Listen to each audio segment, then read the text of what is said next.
اس کی دلیل کہ یہ اختلاف جو اجتہادی ہوتا ہے، فہم کا اختلاف ہوتا ہے، اس کی اسلام اس کو برداشت کرتا ہے، گنجائش ہے اس کی، اور ہر بندے کو اختلاف کے باوجود اللہ رب العالمین کے ہاں پورا اجر مل جاتا ہے۔ صحیح، اہل حدیث کا منہج رجال نہیں ہے، رجال نہیں ہے، رجال قابل عزت ہیں، قابل احترام ہیں۔ ہم امام ابو حنیفہ رحمۃ اللہ علیہ کی عزت کرتے ہیں، ان کا احترام کرتے ہیں، ان کے درجات کی بلندی کے لیے اللہ سے دعا بھی کرتے ہیں، ان کی کمیوں کوتاہیوں کی بخشش کے لیے بھی اللہ سے دعا کرتے ہیں۔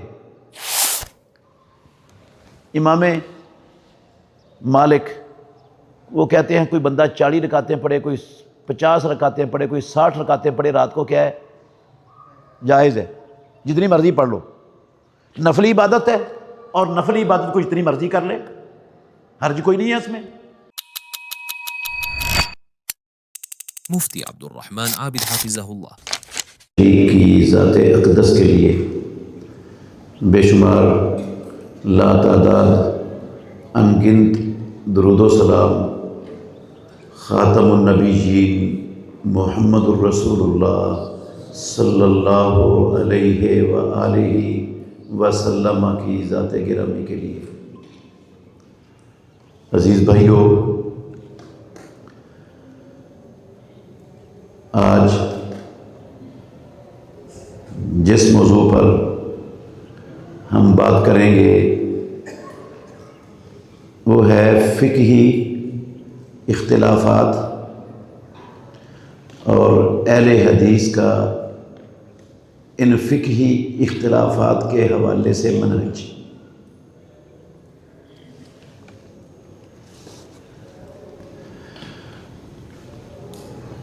اگر آپ سب بھائی توجہ سے سنیں گے تو انشاءاللہ فائدہ بڑا ہوگا آپ کو۔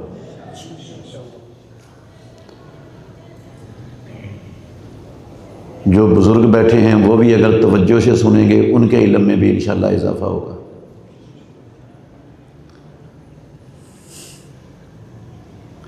عزیز بھائیو، اسلام کوئی پہیلی نہیں ہے کہ جس پہیلی کو بوجھنے کے لیے ہر انسان اپنی عقل دوڑائے اور جو اس کی عقل میں آ جائے وہ اسلام بن جائے۔ اسلام کوئی ایسی شے نہیں ہے، اور اسلام کوئی معمہ بھی نہیں ہے۔ وہ اخباروں میں ہوتے ہیں نا، معمے حل کرو، اس معمہ کو حل کرو، تو ہر بندہ اس کے حل کے لیے بھاگ دوڑ کرے، جو نتیجہ نکلا ہے وہ اسلام بن جائے۔ اسلام کوئی ایسی شے نہیں ہے۔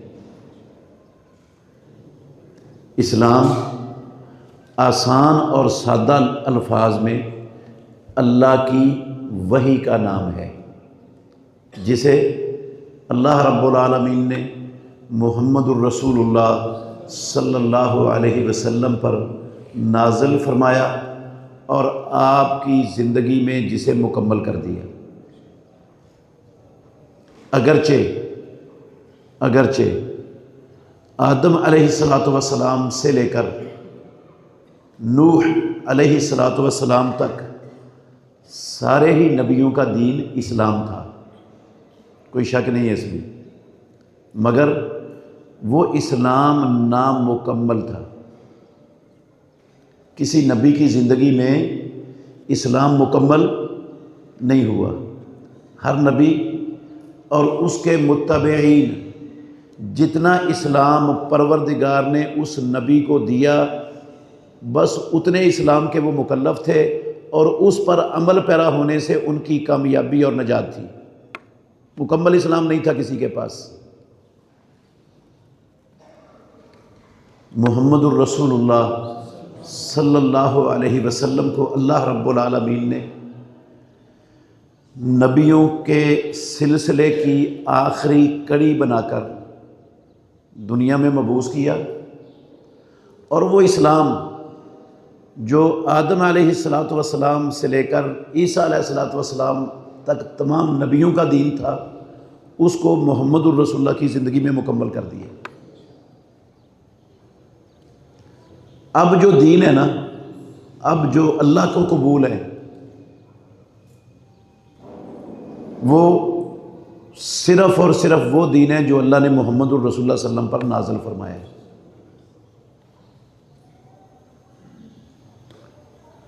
صحیح مسلم شریف میں حدیث ہے،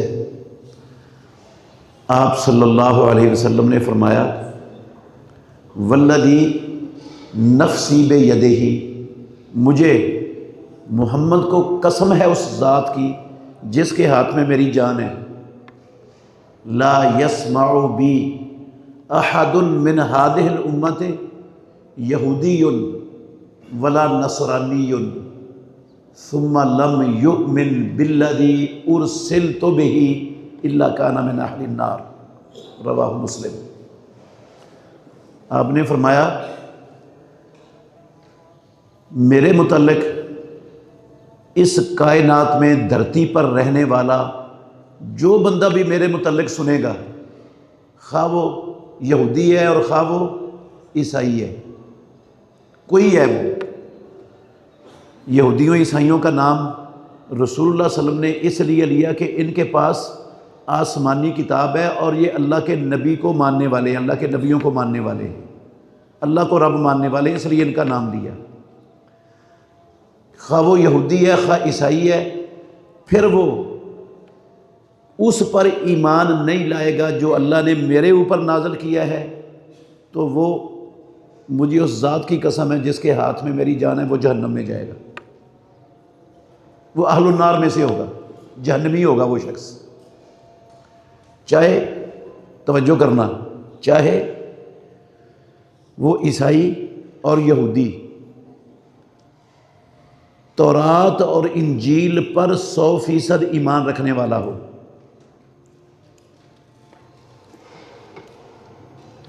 آج کی تورات انجیل نہیں، جو تحریف شدہ ہیں، جو جعلی کتابیں ہیں، جن کا آسمانی کتابیں ہونے سے کوئی تعلق نہیں، وہ تورات جو اللہ رب العالمین نے اپنے ہاتھوں سے لکھ کر تختیوں پر موسیٰ علیہ الصلوۃ والسلام کو دی تھی، اور وہ انجیل جو واقعتاً پروردگار نے عیسیٰ علیہ الصلوۃ والسلام پر نازل فرمائی تھی، وہ اصلی کتابیں ہوں، ان پر ایمان لے آئے کوئی یہودی اور عیسائی، آج کی جعلی اور 2 نمبر کتابوں پر نہیں۔ اور عیسیٰ اور موسیٰ علیہ الصلوۃ والسلام کی 100% مکمل اتباع کرے یہودی اور عیسائی، اللہ رب العالمین کی عبادت میں کسی کو شریک ایک ذرہ کے برابر بھی نہ ٹھہرائے،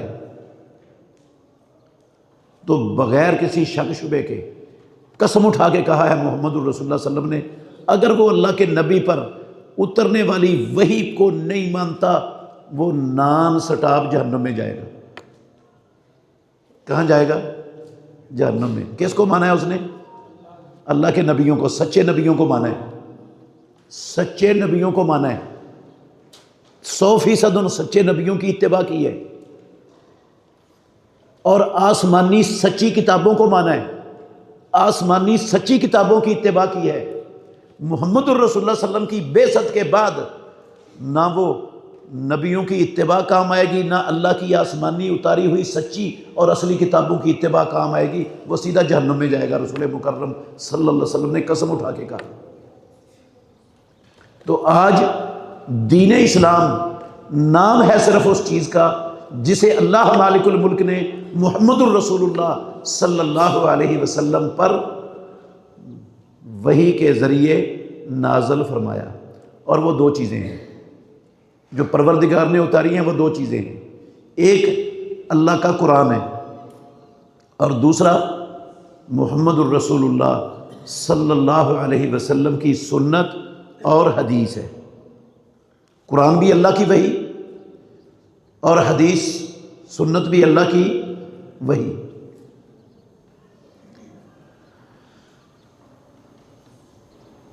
قرآن کے وحی ہونے پر تو کسی کو اختلاف نہیں کہ قرآن اللہ کی وحی ہے، سب اس کو وحی مانتے ہیں، اور اس کے بہت سے دلائل قرآن مجید کے اندر موجود ہیں، میں ان کو ذکر نہیں کروں گا۔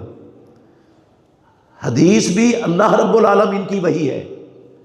کچھ لوگ ہیں دنیا میں جو اپنے آپ کو مسلمان کہلاتے ہیں، وہ حدیث کو وحی نہیں مانتے۔ جو حدیث کو وحی نہیں مانتا وہ قرآن کو بھی مان سکتا، قرآن کو بھی نہیں مانتا۔ اگر وہ قرآن کو ماننے کا دعوے دار ہے تو اس کا دعویٰ جھوٹ ہے، غلط ہے۔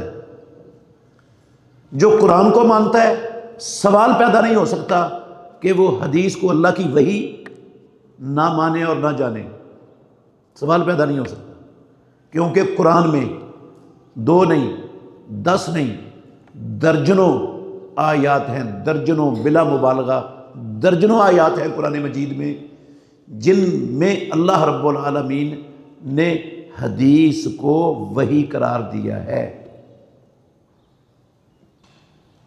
2-3 میں صرف آپ کے سامنے ذکر کرتا ہوں۔ اللہ نے کہا قرآن میں وَمَا يَنْطِقُ عَنِ الْهَوَىٰ إِنْ هُوَ إِلَّا وَحْيٌ يُوحَىٰ۔ محمد صلی اللہ علیہ وسلم اپنی خواہش سے نہیں بولتے، وہ جو بولتے ہیں وہ کیا ہوتا ہے؟ اللہ کی وحی ہوتی ہے، وحی کے سوا کچھ نہیں ہوتا۔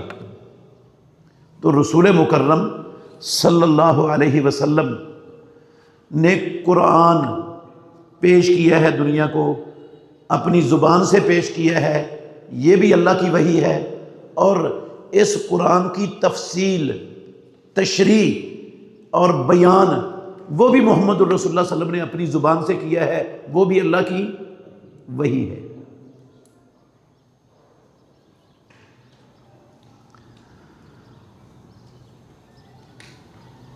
جو کچھ بولتے تھے آپ دین کے معاملے میں، دین کے حوالے سے، وہ کیا ہے؟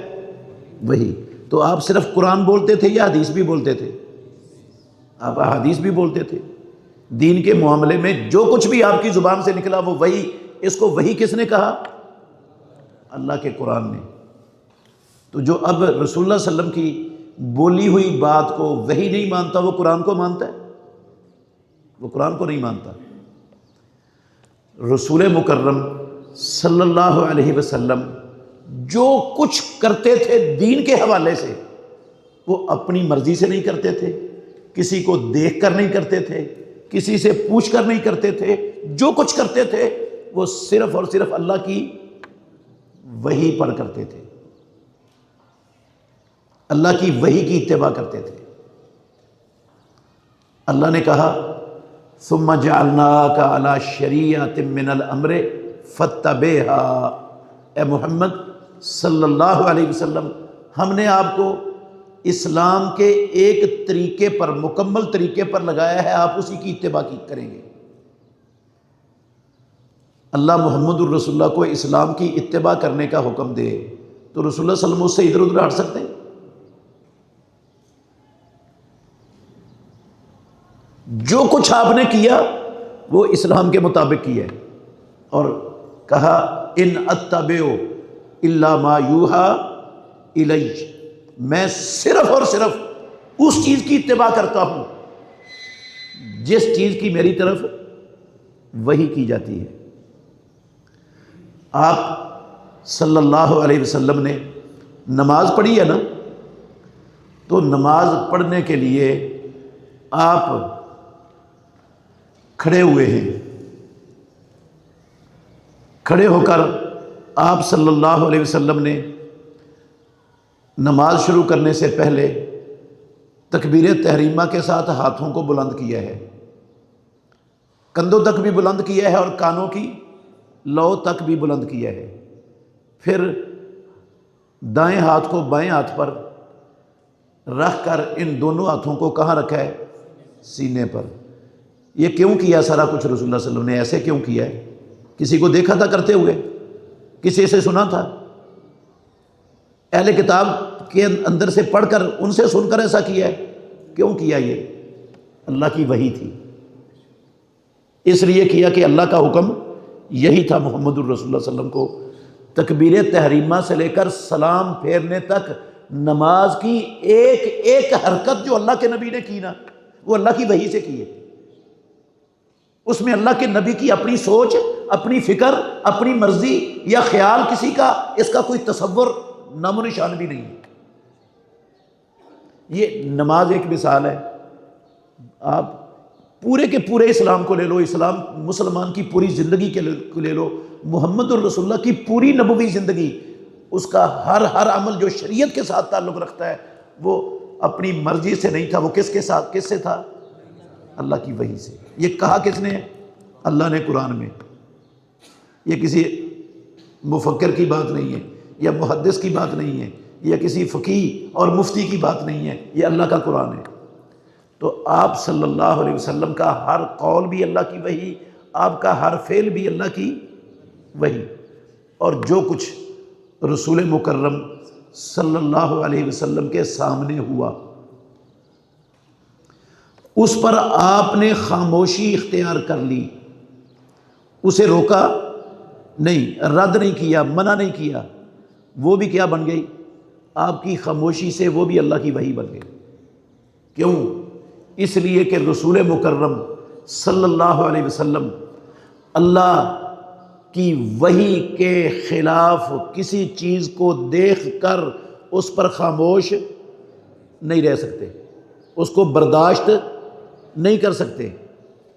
رسول مکرم صلی اللہ علیہ وسلم اپنی ذات کی خاطر پوری زندگی کسی انسان سے لڑائی جھگڑے میں حصے دار نہیں بنے، کسی سے بدلہ نہیں لیا، جس نے جو بھی کہا اپنی ذات کے لیے کچھ نہیں کیا، غصے میں بھی نہیں آئے۔ لیکن جب اللہ کی وحی کے خلاف، اللہ کے دین کے خلاف کوئی معاملہ دیکھتے تھے تو آپ غصے میں آ جاتے تھے، رنگ آپ کا سرخ ہو جاتا تھا، چہرہ آپ کا متغیر ہو جاتا تھا، اور ایسے لگتا تھا، آواز بھی آپ کی بلند ہو جاتی تھی، ایسے لگتا تھا جیسے آپ کسی لشکر سے لوگوں کو کیا کر رہے ہیں، بہت بڑے حملہ آور لشکر سے ڈرا رہے ہیں۔ نہیں برداشت کر سکتے تھے محمد الرسول اللہ صلی اللہ علیہ وسلم اللہ کی وحی کے خلاف کسی معاملے کو جو ہو دنیا میں، اور آپ دیکھ کر اس پر کیا اختیار کر لیں؟ خاموشی اختیار کر لیں، یہ نہیں ہو سکتا تھا۔ تو جس کو آپ نے قائم رکھا، ثابت رکھا، وہ بھی کیا ہے؟ اللہ کی وحی۔ خاموشی اختیار کی تو اللہ کی وحی سے، بولے تو اللہ کی وحی سے، خاموشی بھی اللہ کی وحی، اور آپ کا بولنا بھی اللہ کی وحی، آپ کا کرنا بھی اللہ کی وحی سے۔ اور کسی چیز کو آپ نے کوئی کام نہیں کیا تو کس وجہ سے نہیں کیا؟ اللہ کی وحی سے۔ اللہ کی وحی تھی نہیں کرنا، یہ کام نہیں کیا۔ تو میری اس ساری بات کا مقصد صرف اتنا ہے کہ اسلام اللہ کی وحی کا نام ہے۔ اسلام محمد الرسول اللہ صلی اللہ علیہ وسلم کا فکر نہیں، آپ کے خیالات نہیں، آپ کی سوچ نہیں۔ اسلام اللہ کا دین ہے، رب نے بنایا ہے، محمد الرسول اللہ صلی اللہ علیہ وسلم پر اتارا ہے، آپ پر مکمل کر دیا، اور رسول اللہ صلی اللہ علیہ وسلم نے اللہ کا بنایا دین اللہ کے بندوں تک پہنچانے کا حق ادا کر دیا۔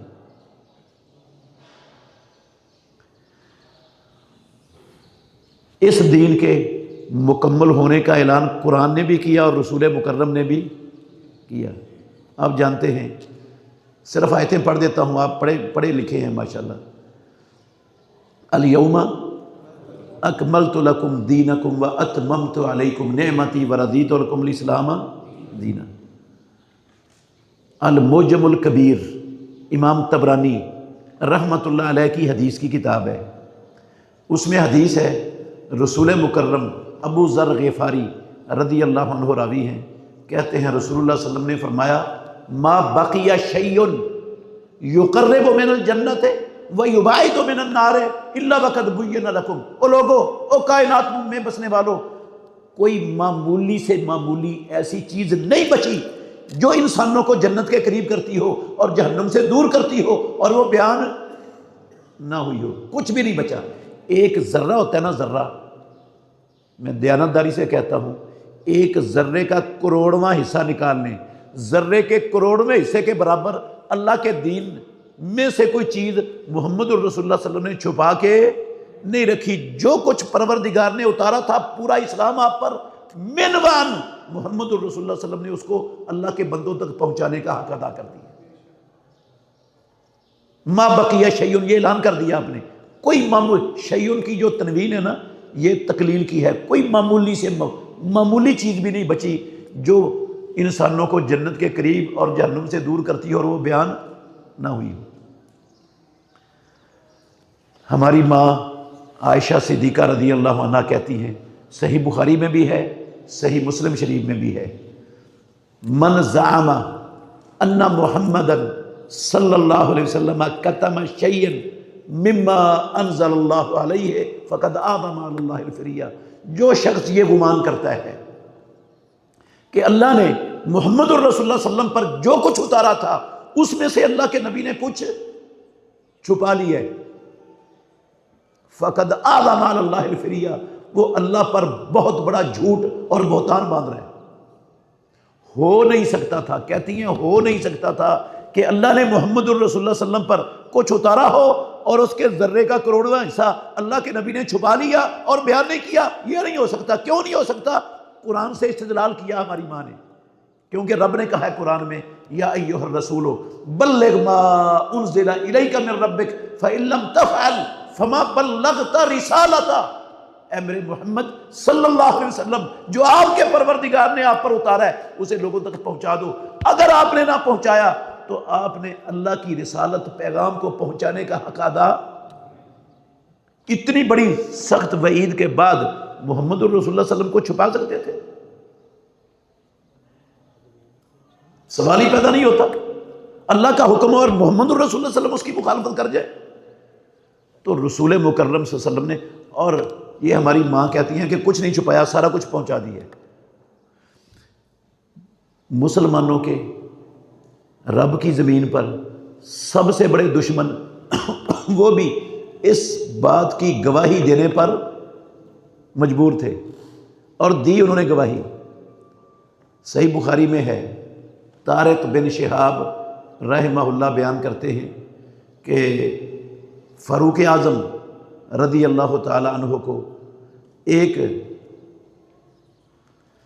یہودی نے کہا کہ تمہارے قرآن میں ایک آیت ہے، اگر وہ آیت ہم پر نازل ہوتی نا ہم اس کو عید بنا لیتے، ہم اس کو عید بنا لیتے۔ فاروق اعظم نے پوچھا کون سی آیت ہے؟ تو اس نے یہ اس کی طرف اشارہ کیا، الیوم اکملت لکم دینکم واتممت علیکم نعمتی۔ وہ یہودی بھی شہادت دیتے ہیں کہ محمد الرسول اللہ صلی اللہ علیہ وسلم پر اللہ نے اسلام کو کیا کیا ہے؟ مکمل کیا ہے۔ حضرت سلمان فارسی رضی اللہ عنہ کے پاس آئے یہودی، کہنے لگے لقد علمکم نبیکم کل شیء حتی القراءۃ، تمہیں تمہارے نبی نے ہر چیز سکھا دی، حتیٰ کہ قضائے حاجت کے آداب بھی سکھا دیے، کوئی چیز چھوڑی نہیں، قضائے حاجت تک کے آداب کی کوئی چیز نہیں چھوڑی، سارا کچھ سکھا دیا۔ تو سلمان فارسی رضی اللہ عنہ فخر سے کہتے ہیں، آگے سے کہتے ہیں ہاں اللہ کے نبی نے ہمیں ہر چیز سکھایا ہے۔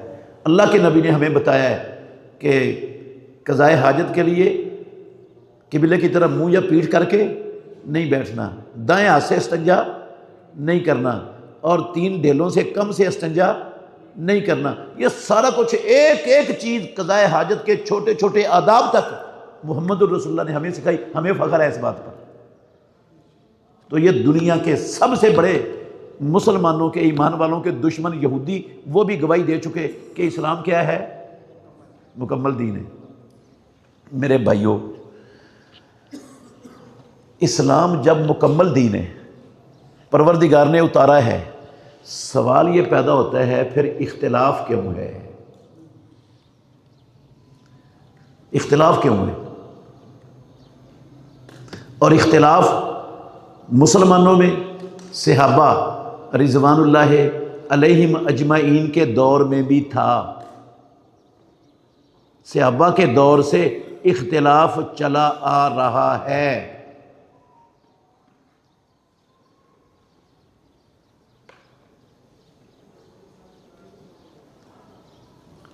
اختلاف اگر فہم کا ہو نا، فہم کا اختلاف، سمجھ کا اختلاف ہو، کس کا ہو؟ سمجھ کا اختلاف، تو اسلام میں یہ کوئی بری چیز نہیں ہے۔ فہم کا اختلاف، سمجھ کا اختلاف کوئی بری چیز نہیں ہے۔ اس اختلاف کو، فہم کے اختلاف کو تفرقہ، فرقہ بندی، عداوت، دشمنی اس حد تک نہیں لے جانا چاہیے۔ مسلمانوں کے اندر فہم کا، سوچ کا اختلاف ہو سکتا ہے، اور ایسا اختلاف رسول مکرم صلی اللہ علیہ وسلم کی زندگی میں بھی ہوا۔ آپ نے اس کو برا نہیں قرار دیا، آپ نے اس کو برا قرار نہیں دیا۔ جنگ احزاب کے بعد جب لشکر بھاگ گئے، پروردگار کی طرف سے نصرت آئی، آندھی چلی، کفار کے لشکر میدان چھوڑ کر بھاگ گئے، اللہ نے فتح عطا کر دی، رسول اللہ صلی اللہ علیہ وسلم واپس آ گئے مدینہ طیبہ میں احزاب کے میدان سے۔ تو آپ غسل کر رہے تھے، جبریل امین آ گئے، کہتے اللہ کے نبی آپ نے ہتھیار اتار دیے، ہم نے تو بھی ہتھیار اتارے نہیں، آپ نے ہتھیار اتار دیے۔ آپ نے فرمایا کیا معاملہ ہے؟ کہا ابھی تو وہ یہودی جنہوں نے معاہدہ توڑ کے مسلمانوں کی کمر میں خنجر گھونپنے کا کام کیا ہے، ابھی تو ان کی خبر لینی۔ اپنی امتیوں کو، اپنے صحابہ کو کہہ دو چلو بنو قریظہ کی خبر لینی ہے جا کر، انہوں نے معاہدہ توڑا تھا۔ رسول اللہ صلی اللہ علیہ وسلم نے اعلان کر دیا بھئی جو محمد الرسول اللہ صلی اللہ علیہ وسلم کی اطاعت پر قائم ہے وہ عصر کی نماز بنو قریظہ میں جا کر پڑھے گا۔ عصر کی نماز کہاں پڑھے گا؟ بنو قریظہ میں جا کر۔ صحابہ نکل پڑے، سارے ہی تیار تھے، سارے اللہ کے نبی کی اطاعت پر قائم تھے، نکل پڑے۔ جب نکلے نا تو نکلتے ہی عصر کا ٹائم ہو گیا، اسی وقت عصر کا ٹائم ہو گیا۔ اب صحابہ کے نا دو سوچ بن گئی، دو ذہن بن گئے۔ کچھ نے کہا کہ اللہ کے نبی کا حکم ہے عصر کی نماز کہاں جا کے پڑھنی ہے؟ بنو قریظہ میں، ان کے محلے میں۔ تو اللہ کے نبی نے کہا ٹھیک ہے، اول وقت میں نماز پڑھنے کی بھی حدیثیں ہیں، رسول اللہ صلی اللہ علیہ وسلم نے افضل کہا ہے، لیکن ہم نے ادھر ہی جا کر پڑھنی ہے، اللہ کے نبی کے قول کا مقصد یہ ہے۔ دوسروں نے یہ سمجھا، ان کو یہ سمجھ آئی رسول مکرم صلی اللہ علیہ وسلم کے اس فرمان سے کہ آپ کا مقصد تھا فوری طور پر نکلنے کا، تاخیر نہ کرنے کا، تو ہم نے اللہ کے نبی کے فرمان کو سنتے ہی ایک لمحہ بھی تاخیر نہیں کی، فوراً نکل پڑے ہیں۔ تو اول وقت میں نماز پڑھنا افضل ہے، ہم اول وقت میں پڑھیں گے۔ کچھ نے اول وقت میں ادھر ہی پڑھ لی اور کچھ نے اول وقت میں نہ پڑھی، وہاں جا کر جب وہ پہنچے ہیں بنو قریظہ کے محلے میں تو وہاں جا کر انہوں نے عصر کی نماز پڑھی۔ رسول مکرم صلی اللہ علیہ وسلم کو ان دونوں ذہنوں اور ان دونوں گروہوں کا پتہ چلا کہ ایسا ہوا ہے۔ رسول اللہ صلی اللہ علیہ وسلم نے کسی پر نکیر نہیں کی، کسی کو غلط قرار نہیں دیا، کسی کا رد نہیں کیا کہ تم نے صحیح کیا اور تم نے غلط کیا ہے۔ اختلاف ہوا ہے صحابہ میں، یہ اختلاف فہم کا تھا، سمجھنے کا اختلاف تھا، اس اختلاف کو انہوں نے فرقہ کی بنیاد نہیں بننے دیا، اختلاف انتشار گروہ بندی کی بنیاد نہیں بننے دیا۔ تو یہ ایسا اختلاف صحابہ رضوان اللہ علیہ مجمعین کے دور میں تھا، آج بھی ہے اور یہ قیامت تک رہنا ہے، یہ کوئی بری شے نہیں ہے۔ ایک ہی کتاب و سنت کو ماننے والے، ایک ہی عقیدے کے، ایک ہی منہج کے لوگ، ان کی ایک کی فہم دوسرے کے فہم سے مختلف ہو سکتی ہے، جس طرح سے صحابہ کی ہو گئی آج بھی ہو سکتی ہے، لیکن جب فہم مختلف ہو جائے نا تو پھر دشمنی نہیں اس کو بنانا، فرقے نہیں بنانا، پارٹیاں نہیں بنانی، گروہ نہیں بنانے اس کی بنیاد پر، لوگوں کو اس کے خلاف کر کے اپنے پیچھے جمع کرنے کی دعوت نہیں دینی۔ یہ جو اختلاف ہے نا، فہم کا اختلاف، سمجھ کا اختلاف، یہ اسلام نے اس کو قائم رکھا ہے، باقی رکھا ہے، اور یہ بری چیز نہیں ہے، ہو سکتا ہے یہ آج بھی بے شمار مسائل ہیں ہمارے معاشرے میں جن میں یہ فہم کا اختلاف ہے، اور ہم فہم کے اختلاف کی وجہ سے ایک دوسرے پر گمراہی کے، کفر کے فتوے بھی نہیں لگاتے، اور ایک دوسرے کے خلاف گروہ اور پارٹیاں اور فرقے بھی اس بنیاد پر نہیں بناتے۔ میں 2-3 مثالیں دیتا ہوں اس موجودہ دور میں اس اختلاف کی۔ اللہ اکبر۔ رکوع کے بعد نماز میں جب بندہ کھڑا ہوتا ہے تو ہاتھ باندھنے چاہیے یا لٹکانے چاہیے، اس میں محدثین کا بھی اختلاف ہے، اہل حدیث کا اختلاف ہے، اہل حدیث علماء کا، جید علماء کا اختلاف ہے۔ یہ اختلاف کس کا ہے؟ فہم کا، سمجھ کا اختلاف ہے۔ آسان لفظوں میں آپ اس کو اجتہادی اختلاف کہہ سکتے ہیں۔ یہ جو اجتہادی اختلاف ہوتا ہے نا، یہ اجتہادی اختلاف فہم کے اختلاف کو ہی کہتے ہیں، سمجھ کے اختلاف کو۔ اس کی دلیل کہ یہ اختلاف جو اجتہادی ہوتا ہے، فہم کا اختلاف ہوتا ہے، اس کی اسلام اس کو برداشت کرتا ہے، گنجائش ہے اس کی، اور ہر بندے کو اختلاف کے باوجود اللہ رب العالمین کے ہاں پورا اجر مل جاتا ہے۔ صحیح مسلم شریف کی حدیث ہے، رسول مکرم صلی اللہ علیہ وسلم نے فرمایا اذا اجتہد الحاکم فاصاب فلہ اجران۔ جب ایک حاکم اجتہاد کرتا ہے، اس کے سامنے بظاہر نص موجود نہیں ہے، یا نص تو موجود ہے لیکن ان نص کے سمجھنے میں اختلاف ہو گیا، تو اذا اجتہد الحاکم فاصاب، اگر اس کا اجتہاد درست ہو گیا اپنے فہم میں، فلہ اجران، اس کو کتنے اجر ملیں گے؟ 2 اجر ملیں گے۔ وَإِنْ أَخْطَأَ فَلَهُ أَجْرٌ وَاحِدٌ، اور اگر وہ اجتہاد غلط ہو گیا، اجتہاد کیا اس نے، سمجھا ہے، اور سمجھنے کی بنیاد تقلید نہیں تھی، تعصب نہیں تھا، فرقہ نہیں تھا، کوئی برادری یا قوم نہیں تھا، کوئی نسل یا علاقہ نہیں تھا، سمجھنے کی بنیاد کتاب و سنت پر چلنا تھا، اللہ کا تقرب حاصل کرنا تھا، رب کی رضا مقصود تھی، سمجھ آئی؟ تو اس بنیاد پر جب اجتہاد میں اختلاف ہو جائے تو جو درست ہو جائے، جس کا اجتہاد، اس کو 2 اجر مل جاتے ہیں، جس کو غلط ہو جائے اس کو 1 اجر مل جاتا ہے۔ میرے بھائیوں، ائمہ اربعہ، امام ابو حنیفہ رحمۃ اللہ علیہ، امام مالک رحمۃ اللہ علیہ، امام شافعی رحمۃ اللہ علیہ، امام ابو حنیفہ رحمۃ اللہ علیہ، ان کا جو اختلاف ہے نا، یہی اجتہادی اختلاف رہا ہے۔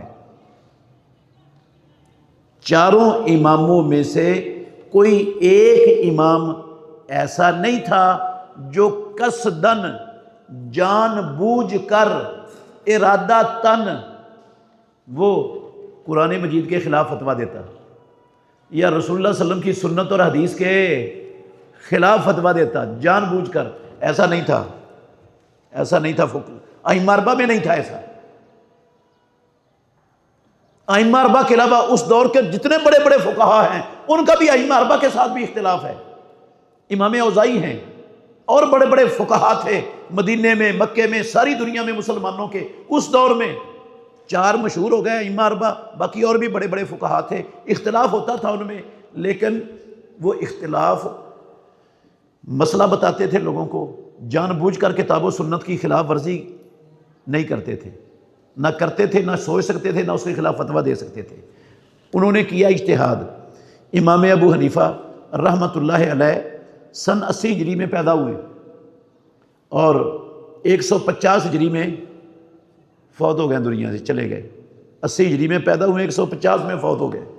اس وقت جس طرح آج احادیث کا سارا ذخیرہ جمع ہو کر ان کی تہذیب و تنقیح ہو کر امت تک پہنچا ہوا ہے، صحیح ضعیف الگ ہو چکی ہیں، ہر بندہ آسانی سے صحیح حدیث اور ضعیف حدیث کو بھی کیا کر سکتا ہے؟ پہچان سکتا ہے، جان سکتا ہے۔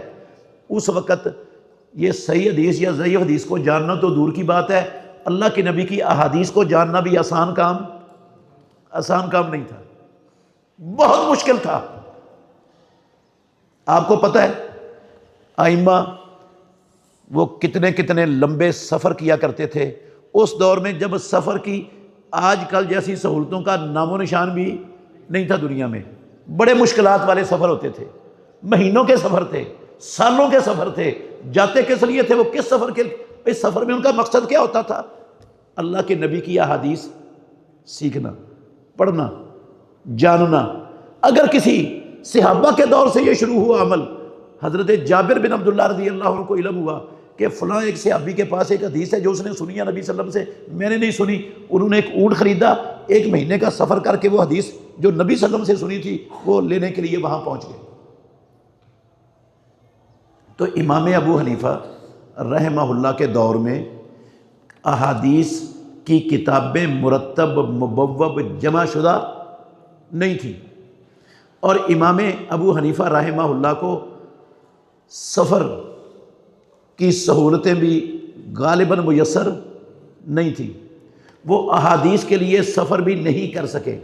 عین ممکن ہے سہولتیں نہیں تھیں ان کے پاس، عین ممکن ہے ان کے پاس وقت نہیں تھا، کوئی بھی مجبوری ہو سکتی ہے ان کی، جو بھی مجبوری تھی ان کی وہ اللہ بہتر جانتا ہے، ہمیں ان کی مجبوری کا نہیں پتہ۔ ان کے پاس زیادہ احادیث کا علم نہیں آیا۔ جب ان کے پاس حدیث کا علم نہیں آیا، اب لوگ ان سے مسائل پوچھتے تھے، عالم ان کی نظر میں وہی تھا۔ تو جب مسئلہ پوچھتے، اب ان کے سامنے کوئی قرآن کی نص بھی نہیں ہے، کوئی رسول اللہ صلی اللہ علیہ وسلم کی حدیث بھی نہیں ہے، تو وہ کیا کرتے؟ اجتہاد کرتے۔ اگر انہوں نے اجتہاد کیا تو وہ اجتہاد 2 حالتوں سے خالی نہیں ہے۔ وہ اجتہاد صحیح بھی ہو سکتا ہے اور غلط بھی ہو سکتا ہے۔ اگر امام ابو حنیفہ رحمہ اللہ ان کا اجتہاد غلط ہو گیا، صحیح ہو گیا تو ان کو اللہ نے 2 اجر دے دیے، اور اگر غلط ہو گیا تو 1 اجر ان کو پھر بھی مل گیا۔ وہ ہر صورت میں ماجور ہے، ان کو اجر ہی اجر ہے، کیونکہ انہوں نے بہت سے اقوال ہیں ان کے ہیں جو آیات کے بھی خلاف ہیں اور صحیح حدیث کے بھی خلاف ہیں اقوال۔ وہ اجتہاد کی وجہ سے مخالفت ہوئی ہے، جان بوجھ کر انہوں نے کتاب و سنت کی مخالفت نہیں کی، نہ ان کا یہ مذہب تھا، نہ ان کا عقیدہ تھا یہ، نہ وہ اس کو حلال اور جائز سمجھتے تھے۔ تو جو اختلاف ہوا، ان کا قول اگر خلاف آ گیا قرآن کے یا حدیث کے، تو وہ ان کے پاس علم نہیں تھا، اس چیز کا علم نہیں تھا، نص نہیں تھی۔ اجتہاد کیا، اجتہاد غلط ہو گیا، اجتہاد کیا صحیح بھی ہو گیا، صحیح ہو گیا تو ڈبل اجر، غلط ہو گیا تو 1 اجر۔ اب بہت سی چیزیں ہیں، ایک سبب نہیں ہے یہ ائمہ 4 کے اقوال کا احادیث کے یا آیات کے مخالف آ جانا، اس کا ایک سبب نہیں ہے کہ ان کو حدیث پہنچی نہیں، صرف یہ ایک سبب، اور بھی بے شمار اسباب ہیں۔ ایک سبب یہ بھی ہو سکتا تھا کہ ان کو پہنچی ہے لیکن ان کو سمجھ نہیں آئی صحیح معنوں میں، یا ان کو پہنچی ہے اور انہوں نے ان کو صحیح سند کے ساتھ، قابل اعتماد ذریعے کے ساتھ نہیں پہنچی، انہوں نے اس پر اعتماد نہیں کیا، یا پہنچی ہے ان کو حدیث، اعتماد بھی تھا اس پر، قابل اعتماد ذریعے سے پہنچی ہے ان کے پاس، مگر ان کو سمجھنے میں غلطی لگ گئی، یا ان کے ذہن میں کوئی اور نص تھی اس نص کے علاوہ جو ان کے پاس پہنچی ہے، اور اس دونوں نصوں میں انہوں نے تطبیق دینے کے بعد یہ رزلٹ نکال لیا جو ان کا قول بن گیا۔ تو امام شیخ الاسلام ابن تیمیہ رحمۃ اللہ علیہ کی کتاب ہے رفع الملام عن الائمۃ الاعلام، بڑی عمدہ کتاب ہے، رسالہ ہے چھوٹا سا، اتنا کو موٹا، بڑی کمال علم سے بھری ہوئی کتاب ہے۔ انہوں نے اس میں درجن سے زیادہ اسباب، دلائل اور مثالوں کے ساتھ بیان کیے ہیں جن اسباب کی وجہ سے ان علماء میں کیا ہوا، ائمہ میں کیا ہوا؟ اختلاف، اسباب، اختلاف کے اسباب بیان کیے انہوں نے، ہر سبب کی دلیل بھی دی، ہر سبب کی کئی مثالیں بھی اس رسالے میں پیش کی۔ رفع الملام عن الائمۃ الاعلام، ہر بھائی کو جو اختلافی مسائل کے حوالے سے مہارت حاصل کرنا چاہتا ہے، ائمہ کے منہج کو سیکھنا چاہتا ہے اور صحیح رائے تک پہنچنا چاہتا ہے، اس کو یہ کتاب ضرور پڑھنی چاہیے۔ رفع الملام عن الائمۃ الاعلام، شیخ الاسلام ابن تیمیہ رحمۃ اللہ علیہ کا یہ رسالہ ہے، اتنا موٹا، چھوٹا سا ہے، بہت قیمتی رسالہ ہے۔ انہوں نے کافی سارے اسباب ان ائمہ کے آپس میں اجتہادی مسائل میں اختلاف کے ذکر کیے ہیں۔ میرے بھائیوں، جو کیفیت امام ابو حنیفہ کی تھی وہی مالک کی، وہی شافعی کی اور وہی احمد بن حنبل کی، یہ سب کے سب اہل حدیث کے منہج پر تھے۔ کس منہج پر تھے؟ کس حدیث منہج پر تھے؟ اہل حدیث کے منہج پر تھے۔ اہل حدیث کا منہج کیا ہے؟ اسلام کتاب و سنت کا نام ہے، اسلام اللہ کی وحی کا نام ہے۔ اہل حدیث کا منہج یہ ہے، اگر کتاب و سنت کے خلاف کسی نبی کی بات آ جائے تو وہ بھی نہیں چلے گی۔ اگر کسی آسمانی کتاب کی بات آ جائے، کتاب و سنت آج اس کے مقابلے میں، تو وہ بھی، یہ اہل حدیث کا منہج ہے۔ موسیٰ علیہ السلام کی بات ہو نہیں چلتی، عیسیٰ علیہ السلام کی بات ہو نہیں چلتی، تورات انجیل کی، اصلی تورات انجیل کی بات ہو کتاب و سنت کے مقابلے میں آ جائے نہیں چلتی۔ تو جب موسیٰ علیہ السلام کی بات نہیں چلتی، عیسیٰ علیہ السلام کی نہیں چلتی، تورات کی نہیں چلتی، انجیل کی نہیں چلتی، تو کسی اور کی چل جائے گی؟ اولاد آدم میں نبیوں کے بعد سب سے افضل ترین ہستی صدیق اکبر ہیں رضی اللہ تعالیٰ عنہ۔ ان سے افضل انبیاء کے بعد کوئی پیدا نہیں ہوا، نہ قیامت تک پیدا ہوگا۔ انہوں نے مسئلہ بتا دیا عورت کو، صحیح بخاری میں ہے، نانی تھی، اس کا نواسہ فوت ہو گیا، ابو بکر کے پاس مسئلہ پوچھنے کے لیے آ گئی، میرا وراثت میں حصہ بنتا ہے، وراثت میں میرا حصہ بنتا ہے؟ ابو بکر صدیق رضی اللہ عنہ نے غور کیا ہوگا یقینی طور پر، قرآن مجید پر بھی، احادیث پر بھی، اور یقیناً انہوں نے دوسرے صحابہ سے مشورہ بھی کیا ہوگا۔ عورت کا مسئلہ سن کر نہ کہنے لگے لیست لک فی کتاب اللہ شیء، آپ کے لیے اللہ کی کتاب میں کچھ نہیں ہے، کچھ نہیں ہے اللہ کی کتاب میں آپ کا، جاؤ چلی جاؤ۔ لیکن پھر انہوں نے پھر بھی کہا لیکن میں دوبارہ پھر پوچھوں گا، فی الحال مجھے کتاب اللہ میں تیرے لیے کچھ نظر نہیں آیا، نہیں ہے تیرے لیے کچھ بھی۔ تو چلی گئی عورت۔ حضرت محمد بن مسلمہ تھے رضی اللہ تعالیٰ عنہ، انہوں نے کہا محمد الرسول اللہ صلی اللہ علیہ وسلم نے ایسی شکل میں جب نواسہ فوت ہو جائے، اس کی ماں موجود نہ ہو، ماں پہلے فوت ہو گئی ہو، تو اس نواسے کا جو 1/6 حصہ ماں کو ملتا ہے، وہ ماں کی غیر موجودگی میں کس کو ملتا ہے؟ نانی کو۔ تو اس کو تو 1/6 اللہ کے نبی نے بھی دیا تھا، رسول اللہ صلی اللہ علیہ وسلم۔ صدیق اکبر رضی اللہ عنہ، جنہوں نے ساری زندگی محمد الرسول اللہ صلی اللہ علیہ وسلم کے ساتھ گزاری، سفر و حضر میں آپ کے ساتھ، ہر جگہ میں آپ کے ساتھ، ہاں پوری زندگی آپ کے ساتھ، انہیں رسول اللہ صلی اللہ علیہ وسلم کی اس حدیث کا علم نہیں تھا، اس فیصلے کا علم نہیں تھا۔ اگر ساری زندگی محمد الرسول اللہ صلی اللہ علیہ وسلم کے ساتھ رہنے والے اولاد آدم میں سب سے افضل ہستی، ان کے علم سے ایک بات اوجر رہی، چھپی رہی، تو امام ابو حنیفہ، مالک، شافعی، احمد بن حنبل، ان کے علم سے اوجر نہیں رہ سکتی بھائی، ہاں بلا اولا اوجر رہ سکتی ہے؟ تو ان کے علم سے بہت ساری چیزیں اوجل رہی، انہوں نے اجتہاد کیا، اجتہاد ٹھیک بھی ہو گیا، اجتہاد غلط بھی ہو گیا۔ اچھا، میں بتانے لگا تھا کہ ابو بکر صدیق رضی اللہ تعالیٰ عنہ کو جب محمد بن مسلم نے بتایا نا، انہوں نے کہا عورت کو بلاؤ، عورت کو لاؤ۔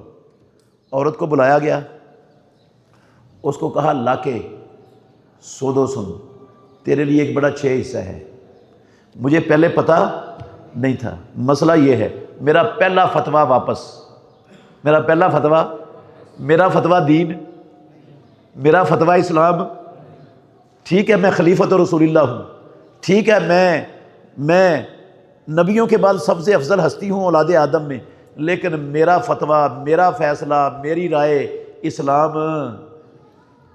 یار جب ابو بکر جیسے عظیم ہستی کی رائے جب وہ اللہ کے نبی کے فرمان سے ٹکرا جائے، وہ خود اس کو دین نہیں سمجھتے، وہ دین نہیں ہے، تو کسی امام صاحب کی، کسی پیر صاحب کی، کسی مفتی صاحب کی رائے جو نبی مکرم صلی اللہ علیہ وسلم کی فرمان سے ٹکرا جائے، وہ دین بن سکتی؟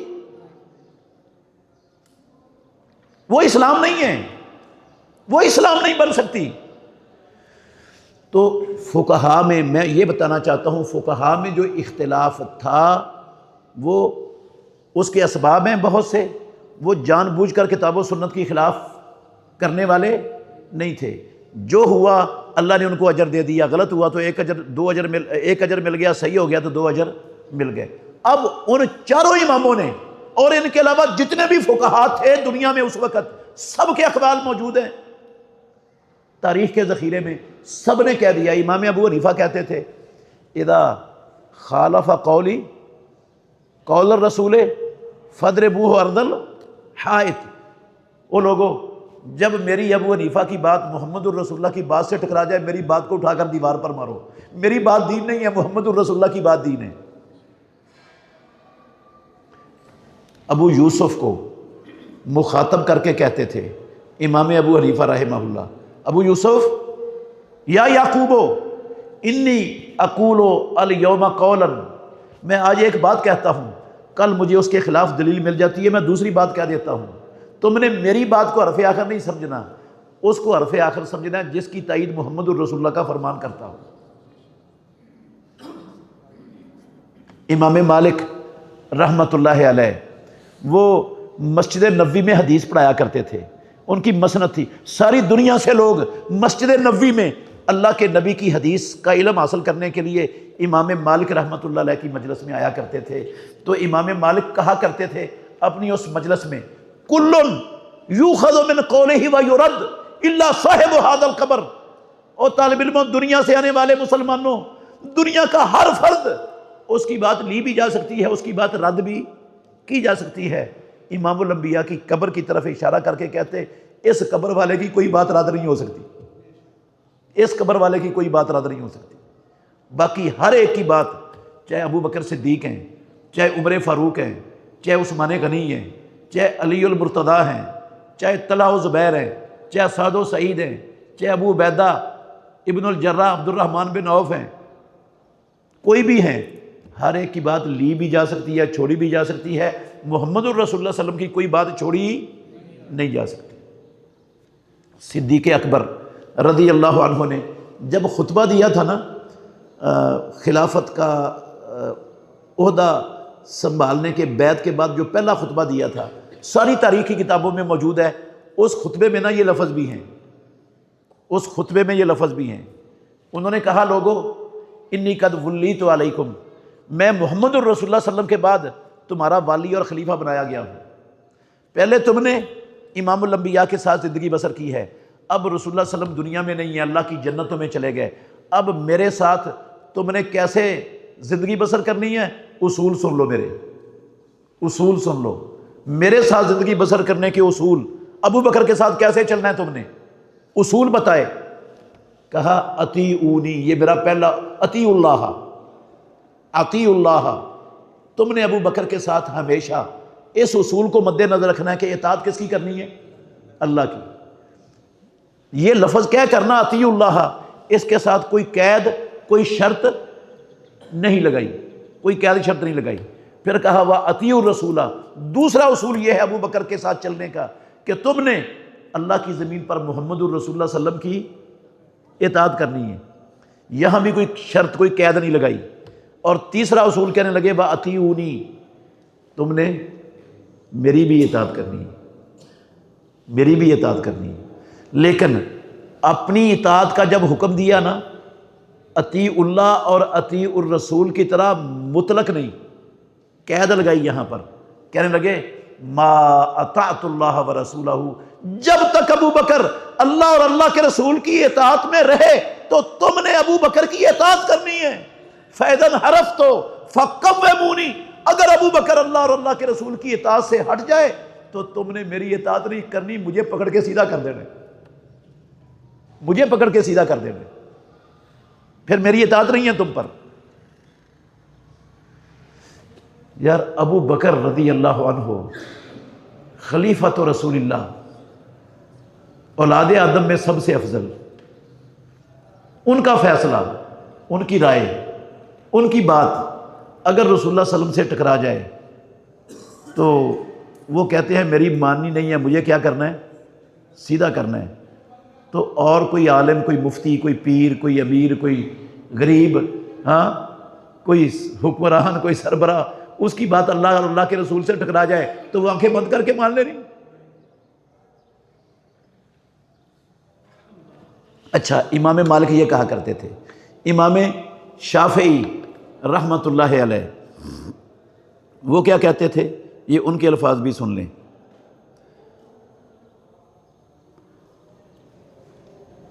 امام شافعی کہتے تھے اذا صح الحدیث فہو مذہبی، جب صحیح حدیث آ جائے نا، میرا قول اس حدیث کے خلاف تمہیں مل جائے تو میرے قول کو نہیں لینا، میرا مذہب کیا ہے؟ صحیح حدیث ہے، میرا مذہب صحیح حدیث ہے، میرا مذہب، میرا قول، میرا فتویٰ، میری رائے نہیں ہے۔ اور کہتے تھے اذا وجدتم فی کتابی خلاف سنت رسول اللہ صلی اللہ علیہ وسلم، او لوگو جب تم امام شافعی رحمۃ اللہ علیہ کی کتاب میں رسول اللہ صلی اللہ علیہ وسلم کی سنت کے خلاف کوئی رائے، کوئی فتویٰ، کوئی قول پاؤ تو کیا کرو؟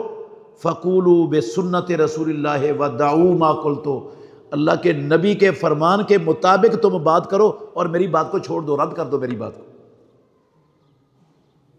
امام احمد بن حنبل رحمۃ اللہ علیہ، ان کا بھی منہج یہی منہج تھا جو ان تینوں ائمہ کا تھا۔ وہ بھی کہتے تھے کیا؟ لا تقلدنی ولا مالکن ولا شافعیہ ولا الاوزاعیہ، او مسلمان لا تقلدنی، میری تقلید نہیں کرنی، میری تقلید نہیں کرنی، ولا مالکن ولا شافعیہ، نہ مالک کی تقلید کرنی ہے اور نہ شافعی کی تقلید کرنی ہے، ولا الاوزاعیہ ولا الثوریہ، نہ اوزاعی کی تقلید کرنی ہے نہ سفیان ثوری کی کرنی ہے، وَخُذْ مِنْ حَيْثُ أَخَذُوا، اور وہاں سے دین لینا ہے جہاں سے ہم نے لیا ہے، جہاں سے مالک نے لیا ہے، جہاں سے شافعی نے لیا ہے، جہاں سے میں نے لیا ہے، جہاں سے اوزاعی نے لیا ہے، اور جہاں سے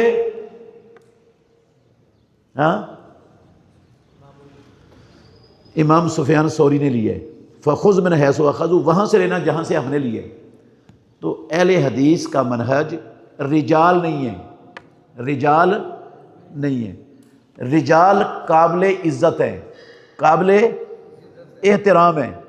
ہم امام ابو حنیفہ رحمۃ اللہ علیہ کی عزت کرتے ہیں، ان کا احترام کرتے ہیں، ان کے درجات کی بلندی کے لیے اللہ سے دعا بھی کرتے ہیں، ان کی کمیوں کوتاہیوں کی بخشش کے لیے بھی اللہ سے دعا کرتے ہیں، ہم ان کی عزت کرتے ہیں۔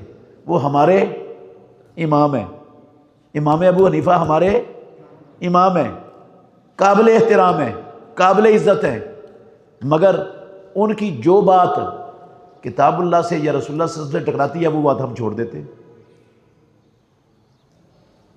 اختلاف میں اختلافی فقہی اجتہادی اختلافی مسائل میں یہ منہج امام ابو حنیفہ نے دیا ہے، یہ منہج امام مالک نے دیا ہے، یہ منہج امام شافعی نے دیا ہے، یہ منہج امام احمد بن حنبل نے دیا ہے، یہی اوزاعی اور ثوری اور دوسرے تمام ائمہ نے یہی منہج دیا ہے امت کو، کہ ایک طرف اللہ اور اس کے رسول کی بات ہو، دوسری طرف علماء کی بات ہو، آپ نے ٹھیک ہے ان علماء کی عزت کرنی ہے، ان کا احترام کرنا ہے، ان کے درجات کی بلندی کی دعا بھی مانگنی ہے، لیکن ان کی کتاب و سنت کے ٹکرانے والی بات کو تسلیم نہیں کرنا، ان کی بخشش کی دعا کر دینی ہے، کیونکہ یہ انہوں نے جان بوجھ کر کتاب و سنت کی مخالفت نہیں کی، اجتہاداً ان سے ہو گئی، کم علمی کی وجہ سے ہو گئی، بے شمار اسباب کی وجہ سے ہو گئی۔ اللہ رب العالمین انشاءاللہ ان اسباب کی بنا پر انہیں معاف کریں گے، وہ اجر پا گئے ہیں وہ۔ لیکن میرے بھائیوں، معاملہ یہاں سے بہت خراب ہو گیا، یہاں سے آگے معاملہ کیا ہو گیا؟ خراب ہو گیا۔ لوگوں نے مختلف خطوں میں، مختلف علاقوں میں ایک شخصیت کو کھڑا کیا اور اس کی بات کو حرف آخر سمجھ لیا، جو اس نے کہا اس کو دین بنا لیا، اس کو دین کا وحی کا درجہ اللہ کی قسم دے دیا۔ یہاں سے امت کا شرازہ بکھرنا شروع ہو گیا، اور یہ دعوت نہ قرآن کی تھی، یہ دعوت نہ سنت کی تھی، یہ دعوت نہ صحابہ کی تھی، یہ دعوت اللہ کی قسم ائمہ اربعہ میں سے کسی امام کی بھی دعوت نہیں تھی، یہ دعوت تھی شیطان کی، جس کے پیچھے پوری مسلمان امت چل پڑی۔ اور یہ تقلید کا سلسلہ دنیا میں کب شروع ہوا؟ شاہ ولی اللہ محدث دہلوی رحمہ اللہ، انہوں نے لکھا ہے اپنی کتاب حجت اللہ میں کہ یہ 4 صدی ہجری کے آخر میں شروع ہوا ہے، 4 صدی ہجری کے آخر میں شروع ہوا ہے۔ 350 پونے 400 سال بعد، اللہ کے نبی کے کتنے 100 سال بعد؟ پونے 400 سال بعد یہ تقلید کا سلسلہ دنیا میں امت کے اندر اس کا آغاز ہوا۔ اس سے پہلے تقلید کا کوئی جانتا ہی نہیں تھا، کہیں تصور بھی نہیں تھا۔ یہ شخصی تقلید شروع ہو گئی، اور کسی نے امام ابو حنیفہ کو اپنا امام مان لیا اور کہا ان کی تقلید ہم پر واجب ہے، کسی نے شافعی کو اپنا امام مان لیا، کسی نے مالک کو مان لیا، کسی نے مذہب حنبل کو مان لیا، ان کی تقلید اپنے اوپر واجب کر دی۔ یہ گمراہی تھی، یہ تھی گمراہی، جس کا نقصان آج تک امت اٹھا رہی ہے۔ تو آج بھی اہل حدیث کا منہج ان سارے مسائل میں، اختلافی مسائل میں آج بھی یہ ہے کہ جس رائے اور جس قول کی تائید اللہ کا قرآن کرتا ہے، محمد الرسول اللہ صلی اللہ علیہ وسلم کی سنت کرتی ہے، وہ ہمارا عقیدہ ہے، وہ ہمارا ایمان ہے، وہ ہمارا مسئلہ ہے۔ جس کی تائید کتاب و سنت کرتی ہے وہ ہم مانیں گے، جس کی تائید کتاب و سنت نہیں کرتی اس کو ہم کیا کر دیں گے؟ چھوڑ دیں گے، چاہے چاروں اماموں کے وہ کیا ہو؟ خلاف ہو، چاروں اماموں کے خلاف ہو رائے، چاروں اماموں کا فتویٰ کتاب و سنت کے خلاف آ جائے وہ مانا نہیں جائے گا۔ بے شمار مسائل ہیں جہاں چاروں اماموں کو غلطی لگی ہے، صرف امام ابو حنیفہ رحمۃ اللہ علیہ کو نہیں، امام ابو حنیفہ کو بھی، مالک کو بھی، شافعی کو بھی، احمد حنبل کو بھی، چاروں اماموں کو بہت سارے مسائل میں غلطی لگی ہے، اور ہم ان اقوال کو، ان آراء کو کتاب و سنت پر پیش کرتے ہیں۔ جب ہمیں کتاب و سنت پر پیش کرتے ہیں تو وہ کتاب و سنت کے مقابلے میں آتے ہیں، ہم چاروں اماموں کی بات چھوڑ دیتے ہیں۔ میں اس کی 2 مثالیں آپ کو سنا دیتا ہوں موجودہ۔ عزیز بھائیو،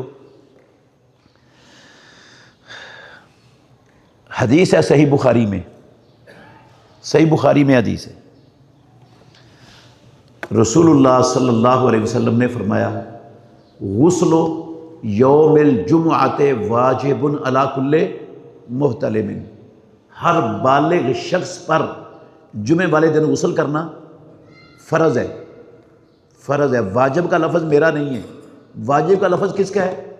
امام الانبیاء محمد الرسول اللہ کا، اور لفظ حدیث ہے صحیح بخاری کی، غسل یوم الجمعۃ واجب، واجب ہے، فرض ہے، ہر مسلمان پر فرض ہے جمعے والے دن غسل کرنا۔ بہت سے اور بھی دلائل ہیں، میں صرف ایک حدیث ہی آپ کے سامنے پڑھی ہیں جس میں خود رسول اللہ صلی اللہ علیہ وسلم نے واجب کا لفظ اپنی وحی والی زبان سے ادا کیا ہے۔ چاروں ائمہ اربعہ رحمت اللہ علیہم، ان کی رائے ہے کہ جمعے والے دن غسل واجب نہیں ہے، کوئی کر لے تب بھی ٹھیک ہے، نہ کرے تب بھی ٹھیک ہے، وہ مجرم اور گناہ گار نہیں ہے۔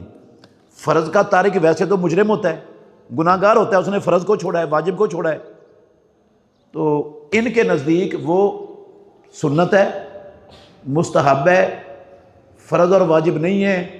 کوئی غسل نہیں کرتا جمعے والے دن مسلمان بالغ تو وہ مجرم اور گناہ گار نہیں ہے۔ اب ان کی رائے کو ٹھیک ہے، ہم ان کی عزت کرتے ہیں، ہم ان کا احترام کرتے ہیں، یہ محترم ہستیاں، ہم ان کے درجات کی بلندی کے لیے دعائیں بھی مانگتے ہیں، بخشش کی بھی دعائیں مانگتے ہیں، لیکن ان سب کی بات کو ہم رسول اللہ صلی اللہ علیہ وسلم کے فرمان کے ساتھ ٹکرانے کی وجہ سے کیا کر دیتے؟ چھوڑ دیتے، نہیں مانتے، ہم نہیں مانتے۔ یہ کیوں مخالفت کیوں ہوئی ہے؟ میں نے پہلے اشارہ کیا، بہت سارے اسباب ہیں، ان میں سے کچھ دوسری قسم کی احادیث بھی ہیں جن سے انہوں نے جن کو مد نظر رکھا، اور اس سے ان کو یہ سمجھ آئی کہ وہ احادیث اور ان احادیث ان کو جمع کرو تو نتیجہ یہ نکلتا ہے کہ مستحب ہے، فرض واجب نہیں ہے، جبکہ یہ ان کی رائے تھی، اجتہاد تھا، اور یہ رائے اور اجتہاد صریح رسول اللہ صلی اللہ علیہ وسلم کے بولے ہوئے لفظ سے کیا کر رہا ہے؟ ٹکرا رہا ہے۔ اس لیے یہ اجتہاد جو اللہ کے نبی کے الفاظ سے ٹکراتا ہے وہ قابل قبول نہیں ہے، ہم اس کو چھوڑ دیتے ہیں۔ آج کل ہم رات کو قیام کرتے ہیں، رات کو قیام کرتے ہیں، ائمہ اربعہ کا موقف یہاں بھی رسول اللہ صلی اللہ علیہ وسلم کی حدیث سے ٹکراتا ہے۔ چاروں اماموں کا موقف حدیث کے خلاف ہے، چاروں ائمہ کا موقف حدیث کے خلاف ہے۔ امام مالک وہ کہتے ہیں کوئی بندہ 40 رکعتیں پڑھے، کوئی 50 رکعتیں پڑھے، کوئی 60 رکعتیں پڑھے، رات کو کیا ہے؟ جائز ہے، جتنی مرضی پڑھ لو، نفلی عبادت ہے، اور نفلی عبادت کو جتنی مرضی کر لے، حرج کوئی نہیں ہے اس میں۔ امام ابو حنیفہ کی رائے ہے 20 رکعتیں پڑھ لو، 20 سے زیادہ نہیں پڑھنی۔ احمد بن حنبل کی بھی رائے ہے جتنی مرضی جتنی چاہے پڑھ لو، 100 پڑھ لو چاہے 1000 پڑھ لو رکعت رات کو۔ امام مالک کا بھی یہ اسی طرح کی رائے ہے۔ یہ آراء زیادہ رکھتے ہیں قیام اللیل کی پڑھنے کی، یہ رسول اللہ صلی اللہ علیہ وسلم کے عمل کے مقابلے میں ہے، اللہ کے نبی کے متواتر عمل کے مقابلے میں ہے۔ تو جب ان چاروں ائمہ کی آراء رسول اللہ صلی اللہ علیہ وسلم کے عمل کے متواتر عمل کے مخالف آ گئی تو ہم ان کی آراء کو نہیں مانیں گے، ہم کس کو مانیں گے؟ رسول اللہ صلی اللہ علیہ وسلم کے عمل کو، آپ کی حدیث کو، اس کو ترجیح دیں گے۔ ان ائمہ نے بھی یہی ہمیں تربیت دی ہے، وہ بھی یہی تربیت دے کر گئے، یہی منہج چھوڑ کے گئے۔ اب مقلدین نے وہ منہج چھوڑ دیا جو انہوں نے دیا ہے، انہوں نے ان کو حرف آخر بنا لیا۔ قرآن اگر خلاف آتا ہے اس کی تعویل کر دیتے ہیں، اس کو منسوخ قرار دینے کے عقیدے بنا لیتے ہیں۔ اگر حدیث خلاف آ جائے اس کو منسوخ یا تعویل کرنے کے عقیدے بنا لیے، لیکن ان کے اقوال کو ہر صورت ثابت کرنے کی جستجو کی۔ ہم کہتے ہیں دین یہ نہیں ہے، دین یہ نہیں، دین یہ ہے وہی قرآن اور حدیث کی شکل میں قیامت تک کے لیے موجود اور محفوظ اور مکمل دین ہے۔ اس کے ہوتے ہوئے جب نبیوں کی بات نہیں چلتی تو ائمہ اربعہ کی بھی حدیث کے خلاف آنے والی بات چل نہیں سکتی، چھوڑ دو اس کو، چھوڑ دو۔ اللہ اکبر۔ اللہ کے نبی کا عمل کیا ہے؟ ہماری ماں عائشہ صدیقہ رضی اللہ عنہا بیان کرتی ہیں کہ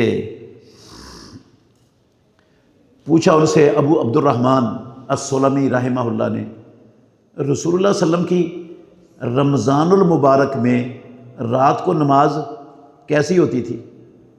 اللہ کے نبی کی رات کی نماز کیسی ہوتی تھی رمضان میں؟ ہماری ماں کہتی ہیں ما کانا یزید فی رمضان ولا فی غیرہ علی 11 رکعۃ۔ محمد الرسول اللہ صلی اللہ علیہ وسلم رمضان ہوتا یا رمضان کے علاوہ ہوتا، آپ 11 رکعتوں سے زیادہ نہیں پڑھا کرتے تھے، نہیں پڑھتے تھے زیادہ 11 رکعتوں سے۔ ساری زندگی محمد الرسول اللہ صلی اللہ علیہ وسلم نے 11 رکعتوں سے زیادہ رات کی نماز نہیں پڑھی۔ عبداللہ بن عباس رضی اللہ عنہما کی روایت ہے صحیحین میں 13 کا ذکر ہے. وہ جو 13 کا ذکر ہے اس میں وہ عشاء کے بعد والی 2 سنتیں ملا کر 13 بنتی ہیں. رات کی نماز کتنی ہیں؟ 11 ہی ہیں. دونوں حدیثوں میں کوئی تعارض نہیں ہے. حضرت عبداللہ بن عباس رضی اللہ عنہما نے وہ عشاء کے بعد والی 2 رکعتوں کو شمار کر کے اللہ کے نبی کی 11 رکعتوں کو ذکر کر کے ساتھ وہ شامل کر کے کتنی بنائی ہیں؟ 13 ہیں. 11 ہی محمد الرسول اللہ صلی اللہ علیہ وسلم کی زندگی کا معمول. اور بعض لوگ ایسے بھی ہیں، بعض علماء ایسے بھی ہیں جنہوں نے فجر کی 2 سنتوں کو بھی اس رات کی نماز میں شامل کر کے کتنی بنا دی ہے؟ 15. اصل جو نبی مکرم صلی اللہ علیہ وسلم کی رات کی نماز ہے وہ 11 سے زیادہ ما کان یزید فی رمضان اصح الکتب بعد کتاب اللہ. صحیح بخاری میں امام الانبیاء محمد الرسول اللہ صلی اللہ علیہ وسلم کا یہ عمل ہماری ماں عائشہ صدیقہ رضی اللہ عنہا کے الفاظ میں موجود ہے. ما کان یزید فی رمضان ولا فی غیرہ. آپ رمضان یا رمضان کے علاوہ زیادہ کرتے ہی نہیں تھے 11 رکعتوں سے. تو جب اللہ کے نبی نے رات کی نماز ساری زندگی 11 رکعتوں سے زیادہ نہیں پڑھی تو ہم 11 رکعتوں سے زیادہ پڑھنے کے مجاز ہیں؟ اجازت ہے؟ ہمیں گنجائش نکل سکتی ہے؟ اگر اس سے زیادہ رکعتیں پڑھنا کوئی نیکی کا کام ہوتا، اللہ کے تقرب کا ذریعہ ہوتا، ثواب ہوتا، اس کی دین میں اسلام میں گنجائش ہوتی تو سب سے پہلے خود محمد الرسول اللہ صلی اللہ علیہ وسلم یہ کام کرتے. تو اللہ کے نبی نے تو نہیں کیا. اور پیارے پیغمبر کے بعد دیانتداری سے کہتا ہوں کسی ایک صحابی سے بھی 11 رکعتوں سے زیادہ باقاعدہ پڑھنا صحیح سند کے ساتھ ثابت نہیں. کسی ایک صحابی سے بھی ثابت نہیں، صحیح سند سے موجود نہیں. کسی ایک صحابی نے رات کی نماز کو 11 رکعتوں سے کیا کیا ہو، زیادہ پڑھنے کو معمول بنایا ہو یا پڑھنے کی عادت ہو یا انہوں نے جواز کا فتویٰ دیا ہو، صحیح سند سے موجود نہیں ہے. تو رسول اللہ صلی اللہ علیہ وسلم سب سے زیادہ نیکی پر حریص تھے. آپ کے بعد صحابہ سب سے زیادہ نیکی پر ہم سے بھی زیادہ حریص تھے، تو انہوں نے کیوں نہیں یہ رستہ اختیار کیا؟ رسول اللہ صلی اللہ علیہ وسلم نے اسی قیام اللیل کو لمبا ضرور کر دیا ہے. کبھی آدھی رات تک لے گئے، کبھی 1/3 رات تک لے گئے، اور تیسری رات کہاں تک لے گئے؟ سحری تک. صحابہ کہتے ہیں حتی تخوفنا الفلاح، ہمیں خطرہ پیدا ہو گیا کہ سحری کا وقت ہی فوت نہ ہو جائے. تو لمبا کیا رسول اللہ صلی اللہ علیہ وسلم نے. اور آپ اس قدر ان رکعتوں کو لمبا کرتے تھے کہ آپ کے قدم سوج جاتے تھے، سوج جاتے تھے قدم محمد الرسول اللہ صلی اللہ علیہ وسلم کے کھڑے کھڑے. آپ کو کہا جاتا اللہ کے نبی آپ کی اللہ نے ساری کمیاں کوتاہیاں معاف کی ہوئی ہیں، آپ اتنا لمبا قیام کیوں کرتے ہیں؟ تو آپ کہتے میں اللہ کا شکر گزار بندہ نہ بن جاؤں. تو اب ہم نے ائمہ کے اقوال کو امام الانبیاء محمد الرسول اللہ کے عمل پر پیش کیا. تو جب عمل پر پیش کیا ہمیں اللہ کے نبی کا صریحاً واضح عمل صاف الفاظ میں ملا کہ آپ اس اتنی رکعتوں سے زیادہ نہیں پڑھتے تھے. تو جنہوں نے زیادہ رکعتوں کے جواز کا فتویٰ دیا وہ اس حدیث کے خلاف ہونے کی وجہ سے قابل قبول. ہم درجات کی بلندی کی دعا کرتے ہیں علماء کی، ان فقہا کی، لیکن ان کی بات نہیں مانتے. یہ ہے منہج فقہی اختلافی اجتہادی مسائل میں محدثین کا. یہی منہج تھا صحابہ کا رضوان اللہ، اور یہی منہج تھا ائمہ اربعہ کا، اور یہی منہج تھا ائمہ اربعہ کے آگے شاگردوں کا. یہ 4 صدی ہجری کے آخر سے پہلے جب تقلید کا آغاز ہوا اس وقت تک ساری مسلمان امت کا یہی منہج تھا کہ ہر بات کو کہاں لوٹاؤ؟ کتاب و سنت کی طرف. فَإِن تَنَازَعْتُمْ فِي شَيْءٍ فَرُدُّوهُ إِلَى اللَّهِ وَالرَّسُولِ إِن كُنتُمْ تُؤْمِنُونَ بِاللَّهِ وَالْيَوْمِ الْآخِرِ. تو اللہ کی طرف لوٹانے کا مطلب ہے قرآن کی طرف لوٹانا آج، اور حدیث رسول کی طرف لوٹانے کا مطلب کیا ہے؟ آپ کی سنت اور حدیث کی طرف لوٹانا. تو یہ منہج تھا ائمہ اربعہ کا، صحابہ کا اور محدثین کا، اور آج اہل حدیث کا بھی یہی منہج ہے. سمجھ آئیے بات کی؟ اس پر اب آپ کے جو سوالات ہیں وہ آپ کر سکتے ہیں، پوچھ لیں.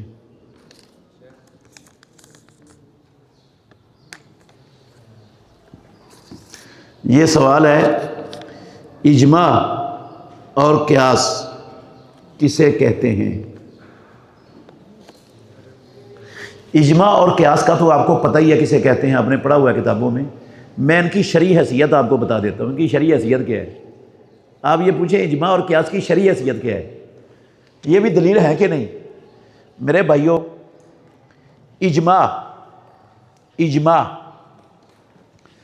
صحابہ کی زندگیوں میں، صحابہ رضوان اللہ علیہ مجمعین کی توجہ کرنا، اجماع صحابہ رضوان اللہ علیہ مجمعین کی زندگیوں میں ممکن تھا۔